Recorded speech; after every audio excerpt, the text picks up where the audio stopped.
The adult film star in a firestorm of controversy for her alleged sexual encounter with President Trump is breaking her silence.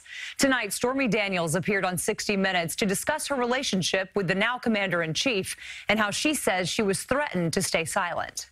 I was perfectly fine saying nothing at all, but I'm not okay with being made out to be a liar. Stormy Daniels sits down with Anderson Cooper, explaining why she's opening up to 60 Minutes, risking what she calls the threat of a $1 million fine by telling her story. And people are like, oh, you're an opportunist, you're taking advantage of this. Yes, I'm getting more job offers now, but tell me one person who would turn down a job offer making more than they've been making, doing the same thing that they've always done. The 39-year-old adult film star, whose real name is Stephanie Clifford, was introduced to Donald Trump at a golf tournament in 2006. It started off all about him, just talking about himself. And he's like, have you seen my new magazine? He was showing you his own picture on the cover of the magazine. Right. And I was like, someone should take that magazine and spank you with it.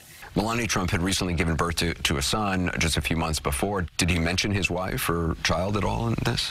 I asked, and he brushed it aside, said, oh, yeah, you know, don't worry about that. We have separate rooms and stuff. Daniels said she sold her story to In Touch Weekly for $15,000. She never got paid, but she did get threatened a few weeks later while with her infant daughter in a Las Vegas parking lot. A guy walked up on me and said to me, leave Trump alone, forget the story. And then he leaned around and looked at my daughter and said, it's a beautiful little girl. It'd be a shame if something happened to her mom. A week and a half before the 2016 election, Donald Trump's personal attorney, Michael Cohen, paid Daniels $130,000 of what he says was his own money to keep her quiet.